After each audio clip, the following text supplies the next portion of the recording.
In a shocking moment that left the studio stunned, Rachel Reeves faced a brutal reality check, and it didn't even require a single word. As she stumbled through her talking points, one British man's silent but powerful gesture spoke louder than any debate. It was the kind of raw, unfiltered moment that perfectly captured the growing frustration across the country, a silent stand that spoke for Britain itself. Today was a total car crash for the Chancellor, Rachel Reeves. She went to Rochdale to make a big announcement about transport spending, and the workers behind her lost the will to live. The single greatest barrier that businesses told me was standing in their way. Put simply, our plan, the central barrier to growth, has been underinvestment, she stated. Recent numbers showed Britain to be the fastest growing economy in the G7, while young people are presented with a choice. Just look at this man's face here. There we go. We are all this man. Look, Rachel Reeves is surely going to raise your taxes. Rachel Reeves came prepared. With her papers in hand and her voice steady, she launched into her carefully scripted economic pitch. The Labour faithful in the front rows nodded along politely, but something was off.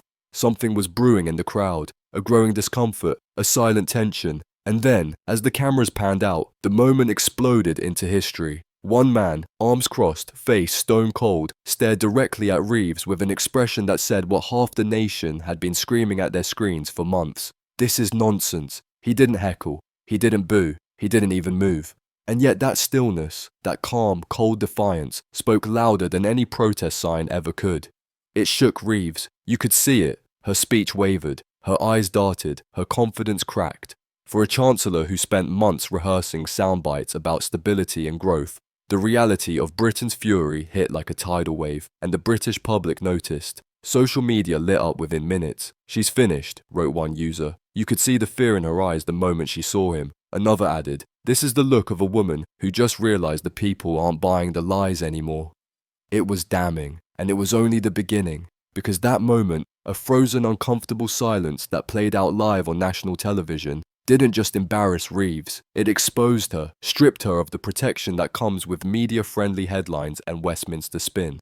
Suddenly, it wasn't about talking points, it was about perception, and in that room and across the country, the perception was clear. Rachel Reeves is not trusted, not by the working class, not by pensioners, not by young people crushed by inflation. The facade of competence collapsed, and the timing couldn't have been worse. Just days before, Reeves had come under fire for her quiet but catastrophic proposal to overhaul inheritance tax. Framed as a policy of fairness, insiders revealed it would rip billions from ordinary British families over the next decade. Not the mega-rich, not the offshore elite. No, this was a raid on the very people Reeves claims to champion. Nurses, teachers, small business owners, and pensioners. Critics didn't hold back. She's going after grieving families while letting the real tax dodgers walk free, said one financial analyst. Another slammed it as the most tone-deaf policy of the decade. But Reeves doubled down, insisting it was about funding priorities and long-term resilience. The problem? No one believes her anymore. And why should they? This is the same Labour Party that promised change but now talks like the Tories, that pledged to stand up for the people but spends more time defending its corporate backers. Under Reeves' economic plan, Britain isn't heading toward recovery. It's heading toward disaster. And in that humiliating moment on stage, one man's expression told the truth better than any journalist ever could. It was the face of the betrayed, the overworked, the overtaxed, the unheard, and it shattered Reeves' narrative in real time. But if you think it ends there, think again. Because this week, Labour didn't just suffer one embarrassment, they suffered two. And the next one came from within the ranks of Britain's most respected institutions, the military. Stay tuned. As Rachel Reeves tried to recover from the humiliation that stunned the studio, the Labour machine scrambled behind the scenes. Damage control mode activated. Advisors whispered, aides circulated rebuttals, and sympathetic media outlets tried spinning the moment as taken out of context, but it was too late. The image had already gone viral. The internet doesn't forget, and more importantly, neither does the British public. Reeves's attempt to present herself as the calm, competent chancellor, ready to lead Britain through economic renewal, had disintegrated before her very eyes. But just as the dust began to settle around her personal PR disaster, another political bombshell exploded. And this time, it hit Keir Starmer right between the eyes. Former Conservative MP and British Army veteran Bob Seeley launched a public broadside against the Labour leader that left no room for interpretation. The timing could not have been more devastating. As Starmer posed for photos in military fatigues, attempting to look prime ministerial, Seeley tore apart the theatre with surgical precision. "I personally find it offensive," he declared, "the way Keir Starmer dresses up in uniform and acts tough." The statement echoed with chilling weight because it didn't come from a political rival looking for a headline. It came from a soldier, a man who served, a man who saw war, a man who knew what it meant to earn that uniform. And what he saw in Starmer wasn't leadership, it was a fraud. The veteran didn't stop there. He cut even deeper. "This is a man," Seeley said, "who spent his legal and political career supporting terrorists and those who wish this country harm." The accusation sent shockwaves through Westminster.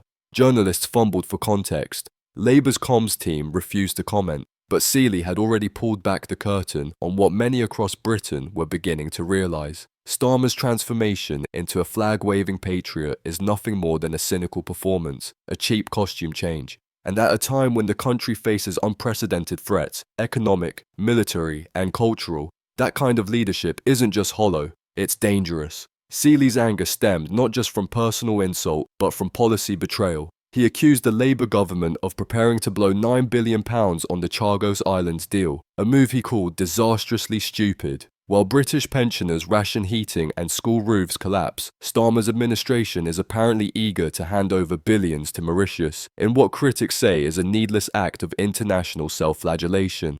"We don't have to give it away," Seeley fumed. "We could simply say, actually, we're keeping it." And just like that, the government's priorities were laid bare. Not investing in British infrastructure, not strengthening military deterrence, but appeasement and weakness. The optics of progressive diplomacy at the expense of national interest. And it gets worse. Seeley revealed that Defence Secretary John Healey couldn't even disclose the cost of Britain's latest submarine programme, codenamed Orca. "It's pretty pathetic," Seeley said bluntly. "And if he doesn't even know, it's no wonder people like Rachel Reeves and Lucy Powell sound so much worse." The implication was brutal, but accurate. Labour's front bench isn't just inexperienced, they're clueless, dressed up in borrowed authority, mimicking competence, but with no real understanding of the weight their officers carry. And the consequences of that ignorance could be catastrophic. As these scandals collided, the Reeves stage disaster, the inheritance tax backlash, and Starmer's military cosplay unravelling, the image of a united, ready-for-power Labour Party crumbled in full view.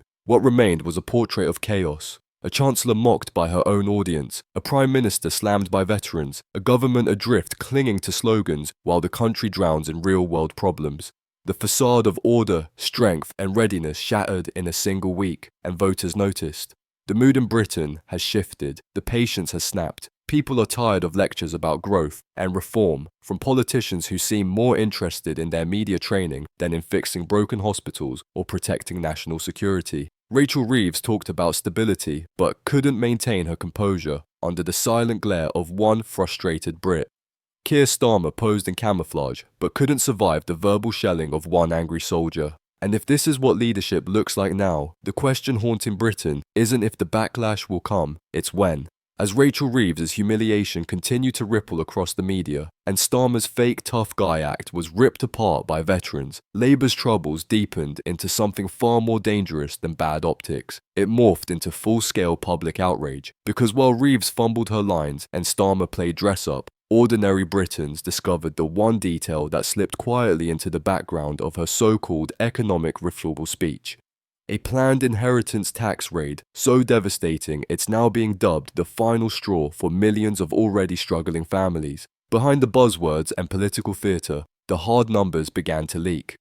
Under Reeves' new policy framework, ordinary working and middle-class families, those who've scraped and saved their entire lives to leave something behind, could face tax bills in the tens or even hundreds of thousands. We're not talking about yacht-owning oligarchs or global hedge fund managers. No, these are families with modest homes, small businesses, and savings meant to give their children a better shot at life, all now being told through carefully filtered bureaucratic language that Labour wants to redistribute that wealth. Translation, take it. For years, inheritance tax was a political landmine, so toxic that even the most left-leaning governments barely touched it. But now Reeves, emboldened by her new Chancellor role, is walking straight through that minefield, and the consequences are already detonating. Financial experts estimate this policy could bring in an additional £5 to £6 billion in annual revenue. Not from corporations, but from people who have already paid taxes their entire lives, from widows, from retirees, from parents who skipped holidays and counted every pound to ensure their children wouldn't have to start from nothing. And now all of that is at risk. The betrayal is staggering. Reeves has styled herself as the voice of economic discipline. She claims she's focused on stability, investment, and long-term resilience. But in reality, she's repackaging the same tired class warfare dressed up as pragmatic policy. It's Robin Hood in reverse, robbing from the responsible to paper over the failures of the political elite. One commentator put it bluntly, Reeves isn't the chancellor of the people, she's the accountant of decline, balancing the books on the backs of the grieving. And that sentiment is spreading fast. Even within Labour's own base, there's fury. On social media, lifelong supporters are openly questioning whether the party has finally crossed a red line. I voted Labour for 40 years, one man wrote. But this is a betrayal I can't forgive. My father worked himself into the grave to leave us something. Now Reeves wants to take it away with a smile and a spreadsheet. Another added, I used to believe Labour stood for families like mine. Turns out, they just want what little we've managed to save. The bitterness is deep and it's personal because this isn't about abstract numbers. It's about loss. It's about legacy. It's about the last remaining connection between generations being turned into another tax target. And Reeves knows it. That's why she didn't headline the policy in her speech. That's why it wasn't sent out in flashy press releases or tweeted with hashtags. It was buried, tucked quietly between paragraphs, disguised with technical language, hidden in plain sight, a stealth attack on Britain's soul. But the public is waking up, and they're not taking it quietly. Worse still, even the policy's supposed benefits are being questioned. Economists are warning that it may not even bring in the revenue Labour is promising. Why? Because the truly wealthy, the global elite Reeves pretends she's targeting, have the legal teams and offshore loopholes to avoid it entirely. It's the average British homeowner who will pay, the family-run shop, the couple who bought their home in the 80s and saw its value rise not because they speculated, but because they lived. Now, those very people are being told they're wealthy and need to contribute more. It's an insult disguised as justice, and just when Labour thought they could weather the storm, the media began doing what Reeves hoped they wouldn't. Digging. Reporters uncovered internal memos showing that some of Reeves's advisors raised alarms about the policy's potential backlash months ago. One leaked note warned this could be perceived as a war on aspiration. Another explicitly stated, we must be careful not to alienate Middle England. Those warnings were ignored because Reeves and Starmer aren't interested in caution. They're interested in control, in raising money to plug the gaping holes in their budget promises no matter who gets hurt in the process. It's not just the inheritance tax bombshell that's igniting fury, it's the sheer pattern of deceit. First, it was the stealth U-turns on tuition fees, then the abandonment of nationalisation promises, then the slow, quiet retreat from the Green Investment Plan. And now this. Every month, Labour unveils a new betrayal wrapped in press-friendly packaging. And behind every one of these decisions is the same cold calculation. They'll forget by the time we're in power. But this time they miscalculated because this isn't just policy, this is personal, and it ties directly into the broader collapse in trust facing Labour as a whole. When voters look at Reeves, they don't see a reformer, they see a bureaucrat with no real connection to the people whose futures she's gambling with. And when they look at Starmer, they don't see a statesman, they see a man who hides behind focus groups and flag-waving photo ops, hoping no one remembers who he used to be. But Britain remembers, the veterans remember, the families remember, the audience member who stared Reeves down without saying a word remembers, and now Labour's mask is slipping at a speed they can't control. What started as a simple speech turned humiliation has become the spark igniting a national reckoning. People are asking questions the party hoped they'd never face. Questions like, who really pays under Labour? Who really benefits? And why does it feel like every time they promise to make Britain better off, it's the same people getting left behind? In just 1 week, Labour has managed to alienate its base, anger the military, terrify small business owners, and reignite the inheritance tax war, all while claiming to be the voice of stability. But if this is stability, what does chaos look like? The truth is, Labour is no longer walking a tightrope, they've fallen off it, and below isn't a safety net. It's a furious electorate sharpening their memories and their votes. The storm that began with a single silent protest has now become an unstoppable wave. Rachel Reeves stood on that stage with a message of stability and growth, but all Britain heard was the sound of a party completely out of touch. Her voice may have filled the room, but it was one man's silence, unrehearsed, raw, and honest, that captured the mood of a nation betrayed. It was more than just a moment. This is the political reckoning Labour never saw coming. A week that began with silence has ended with a roar. From frustrated voters to furious soldiers, the country is sending a message. We see you, we remember, and we won't be fooled again. If you found this video powerful, share it. Let others see what the mainstream media won't show. Drop a like, subscribe, and hit the bell so you never miss the truth behind the headlines. And most importantly, let us know your thoughts in the comments because your voice matters. We're not just watching history unfold, we're holding those in power to account. Thank you.